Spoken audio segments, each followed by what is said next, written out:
एक प्रश्न पूछा गया है कि अगर आनापान सती और विपश्यना की साधना ही करनी है तो फिर इतनी धर्म की किताबों को पढ़ने का, इतने उपदेशों को सुनने का, और जो आप रोज कुछ न कुछ हमें शिक्षा, बुद्ध के उपदेश पर वीडियो भेजते रहते हैं, फिर इसका क्या मतलब है? इसकी क्या ज़रूरत है? अगर सब कुछ आनापान और विपश्यना साधना से ही होना है, ध्यान से ही होना है, तो फिर इन सब की क्या अनिवार्यता है? इस बात को, प्रश्न अच्छा है और इस बात को हमें अच्छे से समझना चाहिए कि मन का स्वभाव क्या है। अगर हम अपनी ओर नज़र डालें, अपनी ज़िंदगी को देखेंगे तो हम पाएंगे कि हमारे मन का स्वभाव है बार बार जिस भी काम को हम कर रहे हैं उस काम से दूर चले जाना। ऐसा नहीं है कि सिर्फ ध्यान करते समय ही मन कहीं दूर चला जाता है, विचारों में चला जाता है। हम जो भी काम कर रहे होते हैं, मन उस काम को छोड़कर हमें कहीं और विचार में ले जाएगा। मन का काम है या तो वह हमें हमारे भूत में ले जाएगा, जो घटनाएं घट चुकी हैं, जिसके सुखद और दुखद परिणाम हमने भुगते हैं, या तो वह हमें वहां ले जाएगा, और या हमें वह भविष्य में ले जाएगा कि अभी थोड़ी देर में क्या करना है, किससे बात करनी है, किसका फ़ोन आने वाला है, कहाँ जाना है, क्या प्रोग्राम है, क्या काम नया करना है, इन सब बातों में उलझा रहेगा। और कई बार तो वह भविष्य की कई सालों की पुरानी, कई सालों बाद होने वाली घटनाओं को उनके लिए प्लानिंग करता रहता है, उनके बारे में सोचता रहता है। तो मन का काम है एक जगह टिक कर नहीं बैठता। वो मन तो हमें कहीं न कहीं ले जाता ही रहेगा, विचारों में उलझाता ही रहेगा।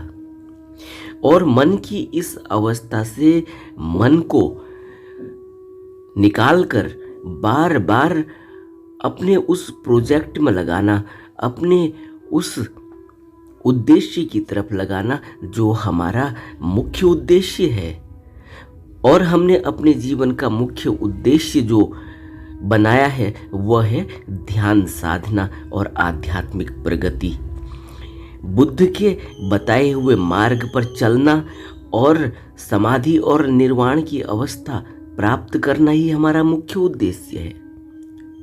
हमारा मुख्य उद्देश्य है कि मैं यह जान सकूं कि मैं कौन हूं, मैं क्या हूं, मेरा इस जीवन पाने का उद्देश्य क्या है, मैं यहाँ क्यों हूं। यह एकमात्र उद्देश्य है। और इस भवलोक से, जन्म मरण से मुक्त होकर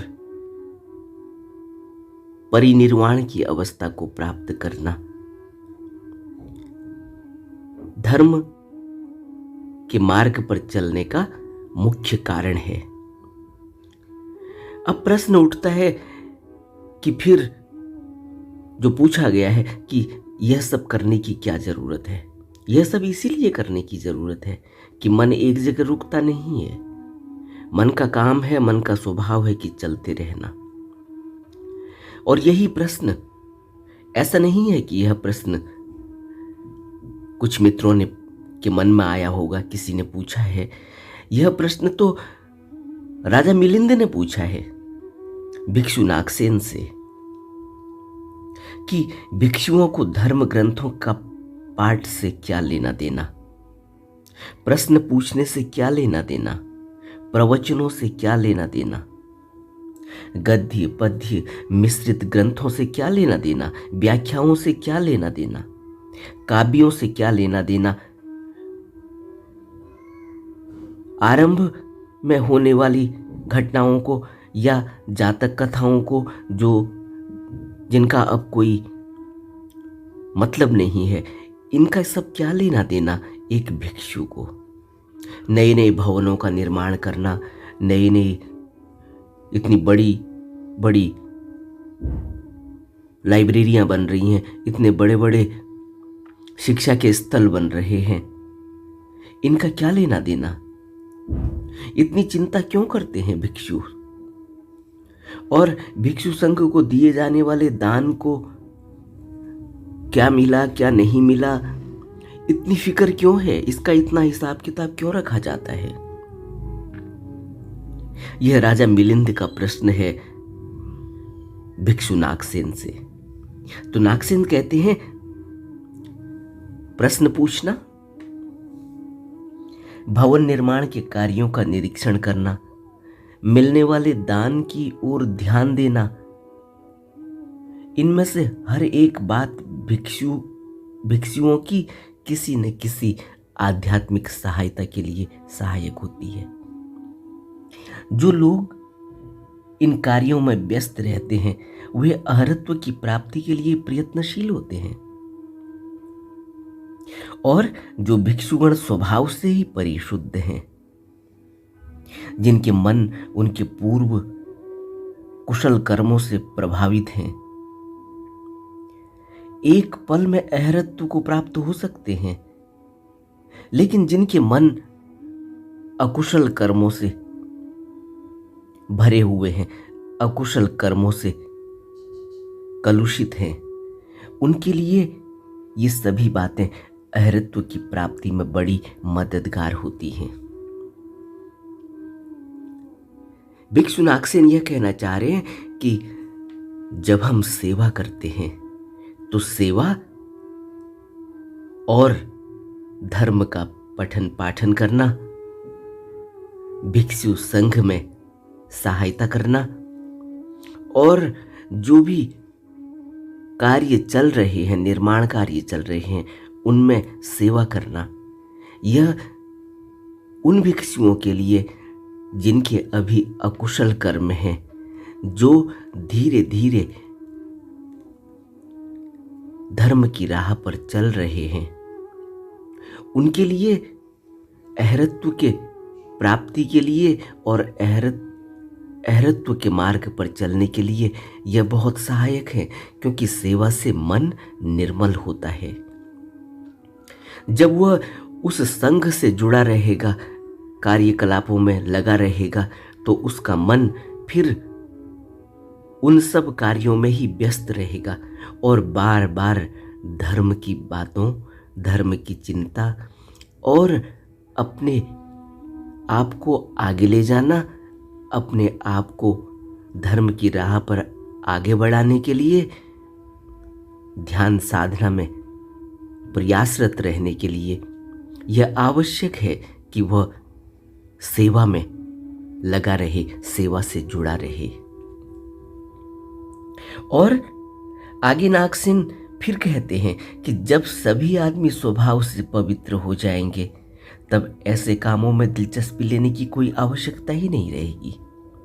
उस समय किसी को किसी का शिष्य बनने की भी आवश्यकता नहीं रहेगी, क्योंकि मुख्य उद्देश्य क्या है आध्यात्म का? भगवान बुद्ध के लिए भी कुछ भी करणी नहीं रहेगा। क्यों? क्योंकि जब आध्यात्म का जो मुख्य उद्देश्य है वो तो हृदय की पवित्रता है, और जब हृदय पवित्र ही हो जाएगा तो यही तो धार्मिक जीवन का सार है। हमें जो कुछ भी मिलना है, हमारी जो भी गति होनी है, हमें जो अहरत्व की प्राप्ति होनी है, वो तो हृदय की पवित्रता से ही होनी है, और यही धार्मिक जीवन का हमारा सार है। जब लियांग के सम्राट बू ने धर्माध्यक्ष बोधि धर्म से पूछा था एक बार कि उसने इतने बिहार बनवाए हैं, इतने धर्म ग्रंथों की नकल करवाई है, इतने लोगों को धर्म की दीक्षा दिलवाई, यह सब करके उसे क्या पुण्य मिला? उसने क्या कमाया? बोधि धर्म ने कहा कि कुछ भी नहीं। अब यही प्रश्न है यही प्रश्न भगवान बुद्ध से भी पूछा गया था कि इतनी तपस्या करना, इतना अनुशासन में रहना, इससे सबसे क्या मिलता है, क्या पाया? तो बुद्ध ने कुछ इसी प्रकार का उत्तर दिया था कि पाया तो कुछ भी नहीं, लेकिन बहुत कुछ गवाया। कुछ इस तरह का सार है कि काम, क्रोध, लोभ, मोह, अहंकार, द्वेष, ईर्ष्या, जो भी प्रवृत्तियां नकारात्मक हैं, जो भी प्रवृत्तियां आध्यात्म के मार्ग में रुकावट डालती हैं, बुद्ध यही कह रहे हैं कि वह सब गवा दी। पाया कुछ भी नहीं। पाया कुछ भी नहीं का क्या अर्थ है? पाया कुछ भी नहीं का अर्थ है कि जो स्वभाव है वह तो पहले से ही था। ऊपर से यह सब मैल चढ़ी हुई थी। काम, क्रोध, लोभ, मोह, अहंकार, ईर्ष्या, द्वेष, तृष्णा, कामनाएं, वासनाएं, इच्छाएं, इनकी वजह से वह स्वभाव नीचे दब गया था। और जब यह सब चली गई तो वह स्वभाव स्वतः ही खिल उठा। इसलिए कहते हैं कि पाया कुछ भी नहीं, जो था वह तो था ही, वह देख लिया गया, वह उघड़कर सामने आ गया। इसलिए ऐसा नहीं है कि हम अगर धर्म का पाठ कर रहे हैं, अगर हम धर्म की देशना को सुन रहे हैं, अगर हम सेवा कर रहे हैं, अगर हम जो भी आध्यात्म की मार्ग पर चलने में सहायक है, उन सब सहायक कार्यकलापों को कर रहे हैं, तो इसका मतलब यह नहीं है कि वह नहीं करने चाहिए। ध्यान और विपस्सना और आनापान सती से सब कुछ हो जाने वाला है। आनापान सती और विपस्सना और ध्यान करने के लिए यह सभी चीजें सहायक बनती हैं। मन बार बार जो दुनिया में जाता है वो बार बार लौट कर लाया जाता है, वापस खींचा जाता है। उसको खींचने के लिए धर्म की देशनाएं सुननी होंगी, उसको खींचने के लिए सेवा भाव में लगना होगा, उसको खींचने के लिए हमें संघ में सत्संगति में रहना होगा, लोगों से जो उस विचारधारा के हैं उनके साथ मिलना होगा, जुड़ना होगा, चर्चाएं करनी होंगी। यह सब चीजें आध्यात्म के मार्ग में आगे बढ़ने के लिए सहायक होती हैं, इसलिए इनकी अनिवार्यता है। और यही तो भिक्षु नागसेन कह रहे हैं राजा मिलिंद को कि यह तब तक जरूरी है जब तक हमारे अकुशल कर्मों के प्रभाव हमारे ऊपर हैं। जब अकुशल कर्मों के प्रभाव हमारे क्षीण होने लगते हैं, जिसको बुद्ध ने कहा कि हमें क्या करना है, हमें कुशल कर्मों को करने की जरूरत है और हमें अकुशल कर्मों को प्रहाण करने की जरूरत है और हमें कुशल कर्मों को और बढ़ाने की जरूरत है और हमें अकुशल कर्मों को खत्म करके निरंतर कुशल कर्मों के लिए प्रयास करने की जरूरत है। अगर कुशल कर्म नहीं है तो कुशल कर्म पैदा करने होते हैं।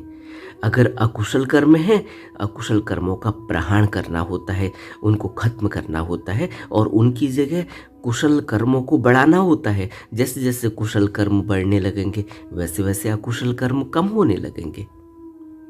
इन सब प्रयासों के लिए हमें यह सब काम करने होते हैं जो राजा मिलिंद पूछ रहे हैं भिक्षु नागसेन से कि क्या जरूरत है भवन निर्माण में इतनी सहायता, इतना निरीक्षण करने की, इतनी सेवा करने की, और क्या जरूरत है कि दान कहाँ से मिला, कहाँ से नहीं मिला, उसका हिसाब किताब रखने की, और क्यों इतनी फिक्र लेने की ज़रूरत है कि क्या हो रहा है और क्या नहीं हो रहा है? इतने प्रश्न पूछने की, इतने भिक्षु संघ में क्या चल रहा है, क्या नहीं चल रहा है, इन जातक कथाओं को पढ़ने की, इन धर्म उपदेशों को सुनने की क्या ज़रूरत है? संगति की क्या ज़रूरत है? सत्संग की क्या ज़रूरत है? जो भी भिक्षुनाग राजा मिलिंद पूछ रहे हैं भिक्षु नागसेन से, यह सब हम पर लागू होता है और यह हमारे लिए बहुत ज़रूरी है, अनिवार्य है। इसीलिए बुद्ध ने कहा था कि 24 घंटे मन की निगरानी करनी होगी, और 24 घंटे मन की निगरानी ऐसे ही होगी कि हमें 24 घंटे जुड़े रहना होगा, तब तक जब तक हमारे अकुशल कर्म हमें परेशान करते हैं, दिखाई देते हैं। और जिस दिन वो अकुशल कर्म खत्म हो जाएंगे, जिस दिन हम 24 घंटे ध्यानरत रहने की अवस्था में होंगे, फिर हमें ज़रूरत नहीं होगी। यही हमें भिक्षु नागसेन बता रहे हैं। तो हमें ज़रूर विचार करना चाहिए।